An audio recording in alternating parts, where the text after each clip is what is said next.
Hello everyone, what's up? It's me again, Monster 3, and yeah, finally, it's time for the top five of the month for the month of May, where I'm gonna tell you about the five best films that I watched during the month of May.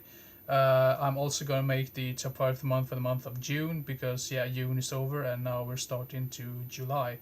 So these two videos are probably gonna be uploaded almost simultaneously. So well, let's see how it goes. But anyway, let's begin with the top five of the month for the month of May. Now, it was. I mean, sometimes it's really tricky because sometimes you watch so many films, and I mean, these are really in the end the ones that I enjoyed the most. So yeah. So anyway, at number five we have Why Me from 1990, with Christopher Lambert and Christopher Lloyd. Uh, I thought this was going to be more of like a body cop type film, but it's more like a body burglary type thing because these two people are basically burglars, and Christopher Lambert's character is having a relationship with Christopher Lloyd's daughter, I believe it is. And she keeps telling him, "Please go away from crime and stuff and stealing things. Just get a regular job." And he just keeps going back to that because I mean, Christopher Lloyd basically just like, "Oh, come on, we continue with that." It's a really nice chemistry between both of these two actors, but I think Christopher Lloyd has a little bit uh, too little of a screen time. I think he should have had more screen time than he actually had. But anyway, I think the movie itself is really entertaining and fun for what it is. So yeah, why me? At number five. Now at number four, we have a film. I'm probably going to butcher the title of this one, but Seraph Falls, which is like a modern day Western film from 2006. And I could have swore that I had seen some of this before without spoiling anything. Maybe the ending, like when it's like in the middle of basically nowhere in like this sandy area, whatever. I think I had seen that. I think I'd seen that before, like when it was new, because like wait a minute, I seen this before? So that I really remembered. But once when it comes down to in this film is that it's quite interesting because you get to know Pierce Brosnan's character in this film very well in the beginning of the film. And Liam Neeson is basically this type of bounty hunter who tries to track him down, or at least that's what it feels like in the beginning of the film. But the longer and longer into the film you get, the more you enjoy, or like the more you appreciate Liam Neeson's character. So it's sort of like a thing that you start to like Pierce Brosnan, and then all of a sudden you don't care about Pierce Brosnan as much anymore. I think that's a really interesting storytelling in a way like that they managed to do that. So anyway, Seraphim Falls from 2006 at number four. Now at number three is a sort of like a fantasy horror type film, a film from the mid '90s called Getaway. Hideaway. Sorry, I butchered the title. Now this is with Jeff Goldblum and what's her name, Alicia Silverstone. I think those are probably the most well-known actors in the film.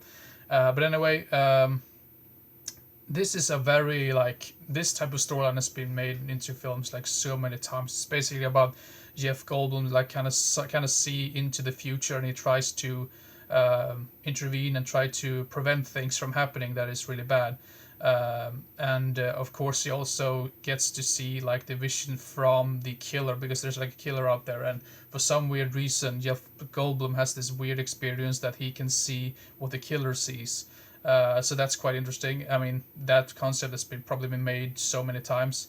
Really enjoy the film, like the performances by all of the actors in the film, even though the storyline is a little bit cliche. And also, I have to say that some of the special effects have not aged very well. I mean, some of the CG looks really bad. But other than that, I think it's a really entertaining film for what it is. So yeah, Hideaway from 1995 at number three. And then we have number two, a film that I mean, I had really no idea what I was going in for when I went into this film. But number two, we have a film called Running Hot from 1984. Now, this is like a crime drama film, but it still has some sort of like, I mean, it does have comedic parts in it, but I would say the crime drama part of the film is really what takes over from time to time, or at least for the most part of the film. But it's basically about Eric Stoltz's character, and he escapes from.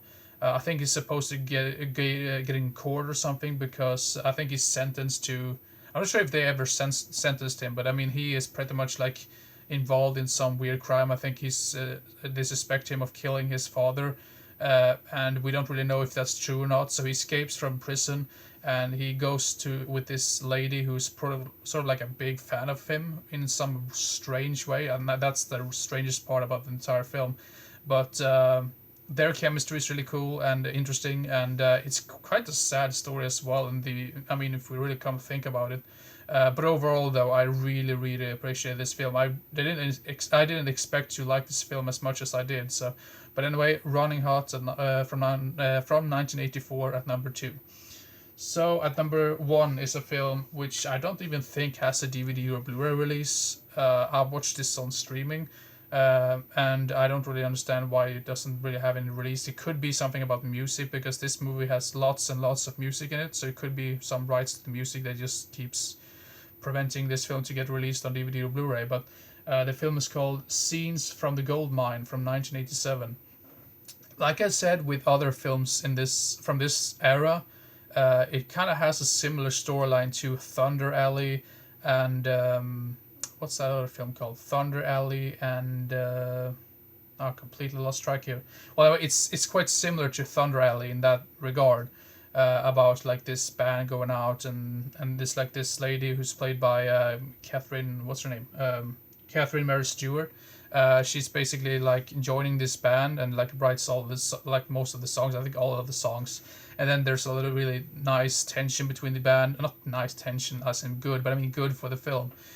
So she pretty much gets like almost like left out of the whole thing, and this lead singer just takes credit for it, and she has to stand up for herself, and it just keeps on bickering like that. I mean, that's what I really enjoy about these type of like music oriented films in general, that they kind of show what actually could happen, and they feel very, very realistic, and that's what I really appreciate about some of these not musical, but these music-based films, basically.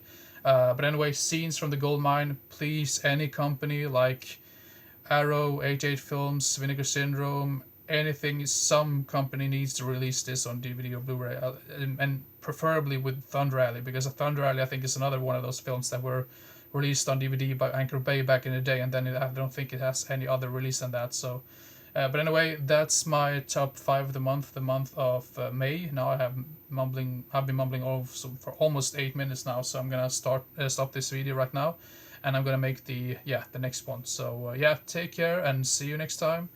Bye bye.